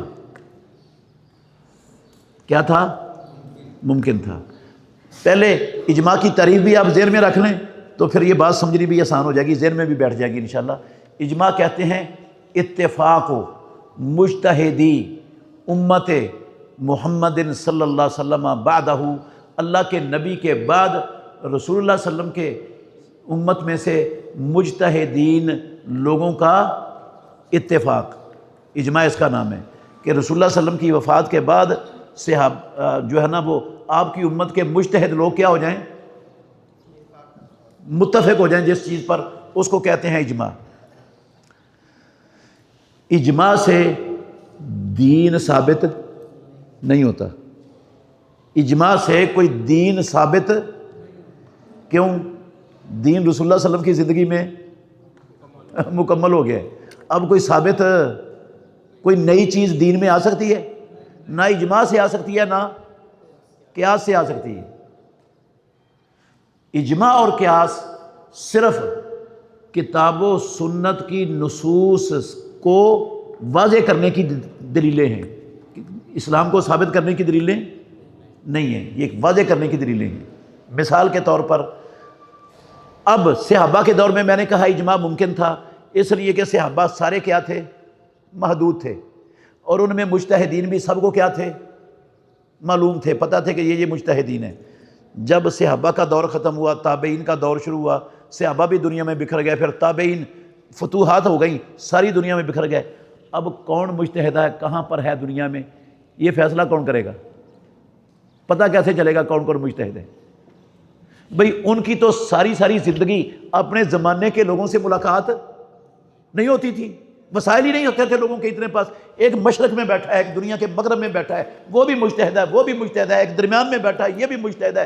اب ان کی ساری زندگی آپس میں ملاقات نہیں ہوتی، تو پتہ کیسے چلے گا مجتہد کون کون ہے اور ان کی آراء کیا ہیں، اور اس رائے پر یہ سارے متفق ہیں یا نہیں ہیں؟ یہ ممکن ہے؟ صحابہ کے بعد اجماع کا تصور اور وجود ممکن ہی نہیں۔ صحابہ کے دور میں اجماع ہوا ہے، وہ اجماع ہوا ہے، میں اس کی مثال دے رہا ہوں آپ کو۔ ابو بکر صدیق رضی اللہ عنہ کے ہاتھ پر بیعت کی، صحابہ نے ابو بکر صدیق کے ہاتھ پر کیا کی؟ بیعت کی، سقیفہ بنی ساعدہ میں۔ صرف سقیفہ بنی ساعدہ میں موجود صحابہ نے نہیں کی، کوئی ایک صحابی بھی اس بیعت سے پیچھے نہیں رہا، سارے کے سارے صحابہ نے جو موجود تھے محمد الرسول اللہ صلی اللہ علیہ وسلم کی وفات کے بعد ابو بکر صدیق کے ہاتھ پر بیعت کی۔ ابو بکر صدیق کو بالاجماع خلیفہ بنا لیا گیا۔ یہ ہے، یہ اجماع سے ثابت ہوئی ہے خلافت ابو بکر صدیق رضی اللہ عنہ کی۔ ہاں، علی رضی اللہ عنہ نے تاخیر کی تھی، پھر بیعت کر لی تھی، بیعت ہو گئی تھی، اجماع ہو گیا صحابہ کا، ٹھیک ہے۔ ایک بندہ بھی صحابہ میں سے مخالف نہیں تھا جو بیعت نہ کرنے والا ہو یا مخالفت کرنے والا ہو، سب ابو بکر صدیق رضی اللہ عنہ کی بیعت پر متفق تھے اور اجماع تھا صحابہ کا۔ یہ اس کو آپ کہہ سکتے ہیں یہ اجماعی مسئلہ ہے، اجماع سے ثابت ہوئے۔ یا آپ آج کہہ سکتے ہیں کہ قرآن کے اللہ کا کلام ہونے پر امت کا اجماع ہے، امت کو اختلاف نہیں ہے کہ یہ اللہ کا کلام ہے، یہ کہہ سکتے ہیں۔ کیا اس سے کوئی دین ثابت ہوا ہے؟ دین کے اندر اضافہ ہوا ہے؟ یہ جو اجماع ہے نا، اجماع صرف یہ تقویت کے لیے، کتاب و سنت کے مسائل کی نصوص کی کیا کرنے کے لیے؟ تقویت کا فائدہ دیتا ہے، اس سے دین میں اضافہ نہیں ہوتا، نہ کوئی دین کا نیا مسئلہ ثابت ہوتا ہے۔ اسی طرح قیاس جو ہوتا ہے نا، یہ کچھ چیزیں واضح نہیں ہیں لوگوں کے لیے، کچھ چیزیں کیا ہیں؟ واضح نہیں ہیں، دلائل ان کے کتاب و سنت میں موجود ہیں، رہنمائی موجود ہے پوری، لیکن وہ لوگوں کو، عوام الناس کو سمجھ نہیں آتی، تو علماء نے ان چیزوں کو سمجھنے کے لیے ان دلائل کے ساتھ جوڑنے کا نام کیا رکھا ہے؟ قیاس۔ حکم موجود تھا لیکن حکم لوگوں کو سمجھ نہیں تھا، اس حکم کو کتاب و سنت کے ساتھ جوڑ دیا کہ کتاب و سنت کی اس نص سے یہ حکم کیا ہو رہا ہے؟ نکل رہا ہے، اس کا نام کیا رکھ دیا ہے؟ قیاس۔ تو قیاس نے کوئی نیا مسئلہ ثابت کیا ہے؟ قیاس کسی نئے مسئلے کو ثابت نہیں کرتا۔ قیاس تو جو خفیہ چیزیں ہوتی ہیں نا عوام الناس سے، جن چیزوں پر لوگوں کو اطلاع نہیں ہوتی، ان چیزوں کو قیاس کیا کرتا ہے؟ ظاہر کرتا ہے۔ قیاس کوئی دین سازی کا ذریعہ نہیں ہے، نہ اجماع کوئی دین سازی کا ذریعہ ہے۔ یہ دین کو ظاہر، خفیہ چیزوں کو ظاہر کرنے کے لیے یا کچھ چیزوں کو تقویت دینے کا فائدہ صرف دے سکتی ہیں یہ دو چیزیں۔ یہ دین کے ماخذ نہیں ہیں۔ ماخذ اللہ کا قرآن ہے اور محمد الرسول اللہ کی سنت ہے اور اللہ کی وحی، اسی کو، یہی دین کا ماخذ چیزیں ہیں بس۔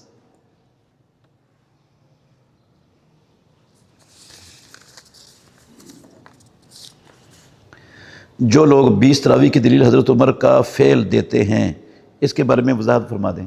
بھئی حضرت عمر ابن الخطاب رضی اللہ عنہ کا فعل 20 تراویح کا صحیح چھوڑ کر کسی ضعیف حدیث میں بھی دنیا کے اندر موجود نہیں۔ صحیح تو دور کی بات ہے، کوئی ضعیف سند سے بھی حضرت عمر رضی اللہ عنہ کا فعل 20 تراویحوں والا دنیا میں کہیں موجود نہیں ہے کہ حضرت عمر نے 20 پڑھی ہوں یا حضرت عمر رضی اللہ عنہ نے 20 پڑھنے کا حکم دیا ہو۔ جو کسی ضعیف حدیث سے بھی دکھا دے، منہ مانگا انعام دوں گا اسے۔ کوئی ضعیف حدیث سے مانے نہیں جنا، کسی ضعیف حدیث سے بھی لا کے دکھا دے کہ عمر نے 20 رکعتیں پڑھی تھیں یا عمر نے 20 رکعتیں پڑھنے کا حکم دیا تھا، کسی ضعیف حدیث میں بھی نہیں۔ گپ ہے یہ۔ جو ہے وہ میں آپ کو سنا دیتا ہوں، جو ہے وہ ہے یہ موطا امام مالک میں ہے کہ یزید بن رومان راوی ہیں، وہ کہتے ہیں کہ لوگ حضرت عمر کے زمانے میں 20 رکعتیں پڑھتے تھے۔ عمر کا 20 رکعتیں پڑھنے کا ذکر نہیں ہے، 20 رکعتیں پڑھنے کا حکم دینے کا ذکر نہیں ہے۔ کس کا ذکر ہے؟ لوگوں کا۔ لوگ 20 رکعتیں پڑھتے تھے عمر کے زمانے میں، اور یہ جو یزید بن رومان بیان کر رہے ہیں یہ حضرت عمر رضی اللہ عنہ کی وفات کے بعد پیدا ہوئے۔ یہ پیدا کب ہوئے؟ حضرت عمر کی وفات کے بعد۔ تو جو حضرت عمر کی وفات کے بعد پیدا ہوا ہے وہ کہتا ہے عمر کے زمانے میں لوگ ایسا کرتے تھے۔ بھئی اس پر وحی نازل ہوئی ہے، اس کو کس نے کہا؟ اس کا نام بتایا نا جس نے اس کو بتایا ہے، جو عمر کے زمانے میں لوگ موجود تھے کہ عمر کے زمانے میں لوگ یہ کام کرتے تھے، کسی کا نام بھی نہیں ہے۔ اور اس کی یہ جو پیدا بعد میں ہوا ہے اس کی بات کی کیا حیثیت ہے؟ جو موجود تھے عمر کے زمانے میں، ایک بندہ بھی نہیں کہتا کہ لوگ عمر کے زمانے میں 20 پڑھتے تھے۔ جو بعد میں پیدا ہوا وہ کہتا 20 پڑھتے تھے، تو کیسے مانی جائے گی بات اس کی؟ تو یہ عمر کے زمانے کی طرف منسوب ہے، عمر کے ساتھ ضعیف حدیث سے بھی کوئی چیز منسوب نہیں ہے۔ جو صحیح حدیث ہے موطا امام مالک میں وہ یہ ہے، صائب بن یزید کہتے ہیں عمر رضی اللہ عنہ نے مسجد نبوی میں ہونے والی ساری مختلف جماعتوں کو ختم کر کے ایک جماعت بنا دی۔ ایک جماعت، توجہ کرنا، محمد الرسول اللہ صلی اللہ علیہ وسلم نے با جماعت تراویح صرف 3 راتیں پڑھائی ہیں۔ کتنی رکعتیں پڑھائی ہیں؟ 23ویں، 25ویں اور 27ویں رات میں یہ 3 راتیں پڑھائی ہیں با جماعت۔ پھر اللہ کے نبی نے با جماعت نہیں پڑھائی، اس لیے ختم کر دیں کہ کہیں اللہ فرض نہ کر دے، امت پر مشقت نہ آ جائے۔ امت کو مشقت سے بچانے کے لیے آپ نے جماعت چھوڑ دی، جماعت نہیں کروائی۔ لیکن صحابہ، صحیح بخاری میں ہے یہ، صحابہ اللہ کے نبی کی زندگی میں با جماعت پڑھتے رہے مسجد نبوی میں پورا مہینہ۔ کئی لوگ کہتے ہیں بھئی نبی نے تو 3 دن جماعت کروائی، تم کیوں پورا مہینہ جماعت سے پڑھتے ہو؟ تمہارا کام بھی بدعت ہے۔ بدعت نہیں ہے، صحابہ اللہ کے نبی کی موجودگی میں کچھ صحابہ تھے جو اکیلے اکیلے پڑھتے تھے اپنی اپنی نماز مسجد نبوی میں، اور ایک صحابی تھا اس کے پیچھے 4 بندے کھڑے ہیں، دوسرا اس کے پیچھے 10 بندے کھڑے ہیں، تیسرا اس کے پیچھے 15 بندے کھڑے ہیں، کئی جماعتیں ہو رہی ہیں اور کئی اپنی اپنی پڑھ رہے ہیں۔ یہ سلسلہ محمد الرسول اللہ کے زمانے میں پورا مہینہ چلتا رہتا تھا، صدیق اکبر کے دور میں بھی یہ چلتا رہا۔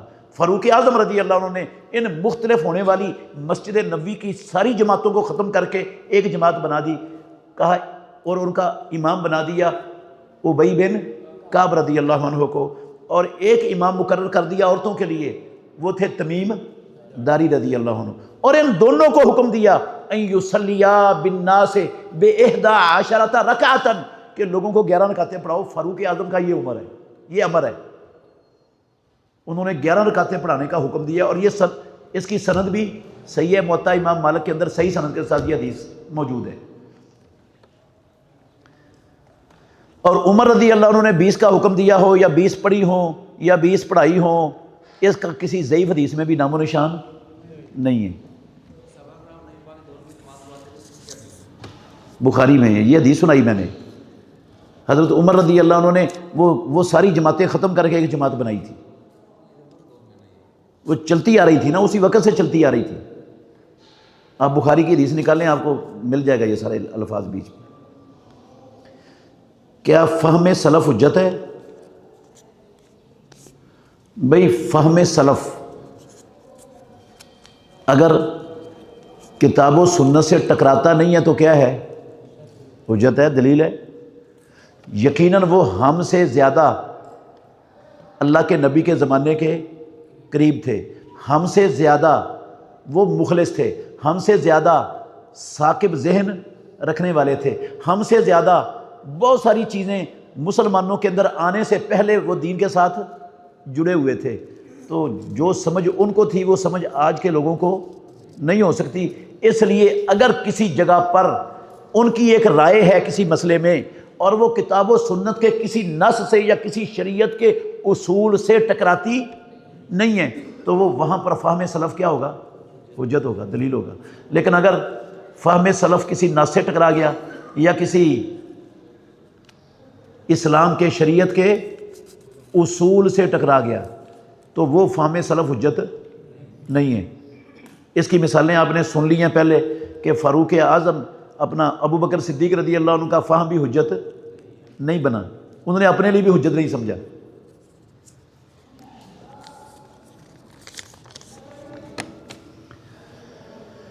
محدثین نے امام ابو حنیفہ رحمۃ اللہ علیہ پر جرح کیوں کی ہے؟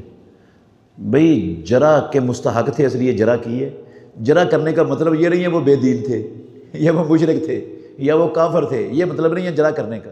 جرح تو بہت سارے لوگوں پر ہوئی ہے، جرح تو بہت سارے لوگوں پر ہوئی ہے۔ تو جرح اگر کسی کے اندر کوئی نقص ہے، کوئی عیب ہے، وہ بیان کرنے میں کوئی حرج نہیں ہے۔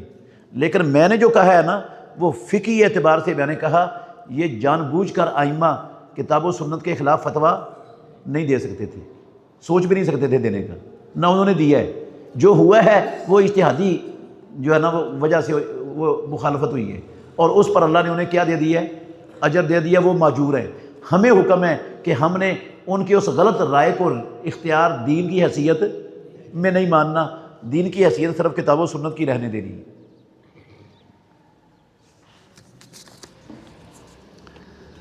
محدثین میں امام بخاری، علی بن مدینی، عدی، نسائی میں سے زائد ہیں۔ تاریخ بغداد میں 13ویں جلد میں مرجئہ تک کہا گیا ہے۔ تو کوئی حرج نہیں یار، شیعہ بخاری کے راویوں کو شیعہ نہیں کہا گیا؟ ہاں، اور بخاری کے اندر شیعہ راوی ہے کہ نہیں؟ تو پھر ضعیف ہو گئی روایتیں وہ۔ ہاں، بخاری کے اندر مرجئہ راوی بھی ہیں، شیعہ راوی بھی ہیں، کئی راوی شیعہ ہیں صحیح بخاری کے، ساری دنیا متفق ہے کہ وہ راوی ثقہ ہے۔ لیکن وہ شیعہ جو بخاری کے راوی میں ہیں اور آج کے امامیہ شیعہ، ان میں زمین آسمان کا فرق ہے۔ ان کو آج والے شیعہ نہیں سمجھنا، ان راویوں کو آج والے شیعہ نہیں سمجھنا، ان میں اور ان میں زمین آسمان کا فرق ہے۔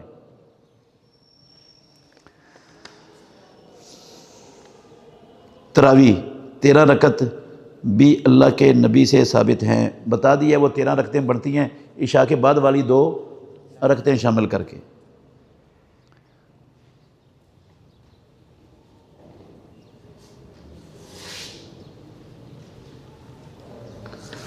کم ثابت ہیں رسول اللہ صلی اللہ علیہ وسلم سے، 7 پڑھی ہیں آپ نے، 11 کی بجائے 7 بھی آپ نے پڑھی ہیں۔ اور اگر کسی کے پاس 7 سے کم کا وقت ہے، 2 کا وقت ہے، تو 2 رکعتیں پڑھ کے 1 رکعت پڑھ لے، یہ بھی اس کی تراویح ہو جائے گی، گنجائش ہے۔ لیکن 13 سے زیادہ اللہ کے نبی سے ثابت نہیں ہے، اور 13 سے زیادہ کرنا کوئی نیکی کا کام نہیں۔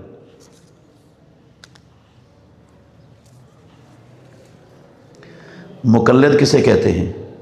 تقلید خیر القرون سے چلی آ رہی ہے۔ بھئی خیر القرون سے نہیں چلی آ رہی، میں نے بتایا یہ 450 سال بعد دنیا میں شروع ہوئی ہے رسول اللہ صلی اللہ علیہ وسلم سے۔ خیر القرون کا زمانہ ختم ہو چکا تھا اس وقت۔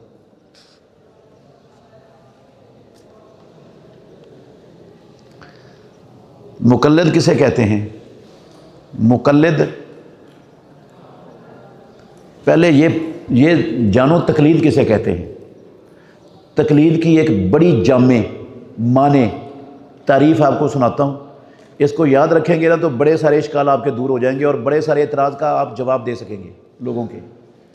تقلید کہتے ہیں قبول و قول یخالف الکتاب والسنہ، کسی ایسی بات کو قبول کرنا کسی کی جو کتاب و سنت سے ٹکراتی ہو، خلاف ہو، اس کو ماننا کیا ہے؟ تقلید۔ بات قرآن کے خلاف ہے یا بات کس کے خلاف ہے؟ حدیث کے خلاف۔ آپ نے کسی عالم کی قرآن و حدیث کے خلاف بات مان لی تو یہ کیا بن گئی؟ تقلید۔ اس کا نام تقلید ہے۔ اگر کوئی عالم آپ کو کتاب و سنت کی بات بتاتا ہے، آپ اس کی بات مانتے ہیں تو یہ تقلید نہیں ہے۔ امام بخاری رحمۃ اللہ علیہ نے جو 3882 مسئلے صحیح بخاری میں نکال کر بتائے امت کو، 3882 مسئلے بتائے نکال کر، وہ امام بخاری نے احادیث سے اور قرآن سے استنباط کیے ہیں۔ یہ جو امام بخاری کے تراجم میں ترجمۃ الباب کے اندر موجود ہے، تو وہ جو ہے نا آراء ہیں امام بخاری رحمۃ اللہ علیہ کی، ہم مانتے ہیں۔ کیوں مانتے ہیں؟ کتاب و سنت کے مطابق ہے۔ جہاں بات امام بخاری کی کتاب و سنت کے خلاف آ جائے ہم کیا کر دیتے ہیں؟ وہ تبویب امام بخاری کی بھی رد کر دیتے ہیں، وہ چھوڑ دیتے ہیں۔ وہ امام بخاری کی تبویب بھی دین نہیں رہتی۔ سمجھ آئی؟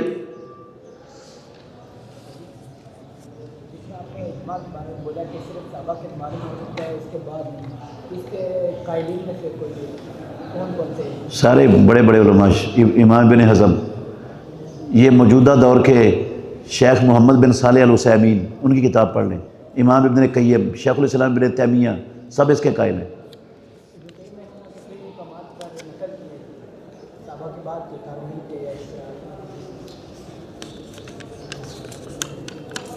وہ قائل اسی بات کے ہیں کہ اجماع صرف صحابہ کے دور میں تھا، بس اس کے بعد اجماع نہیں ہے۔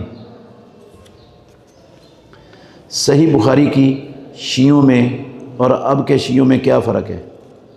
بھئی صحیح بخاری کے جو بعض راوی شیعہ تھے وہ صرف اس حد تک شیعہ تھے کہ وہ حضرت علی رضی اللہ عنہ کو زیادہ حقدار سمجھتے تھے، کس کا؟ خلافت کا، بس۔ باقی صحابہ کو کافر نہیں سمجھتے تھے، قرآن کو محرف نہیں سمجھتے تھے، ائمہ 12 اماموں کو وہ معصوم من الخطا نہیں سمجھتے تھے، وہ امہات المومنین پر بدکاری کی تہمت کے قائل نہیں تھے۔ فرق ہے کہ نہیں؟ زمین آسمان کا فرق ہے۔ وہ صرف سمجھتے تھے کہ پہلا حق کس کا تھا، زیادہ حق کس کا تھا؟ علی کا تھا، بس۔ یہ شیعت تھی ان میں صرف اتنی شیعت تھی۔ یہ جو تشیع اب چلا ہے یہ تو ابن سبا یہودی کے سارے عقائد سے لے کر وہ بنایا گیا ہے، اس کا اس شیعت کے ساتھ کوئی تعلق نہیں ہے جو شیعہ نے علی تھے۔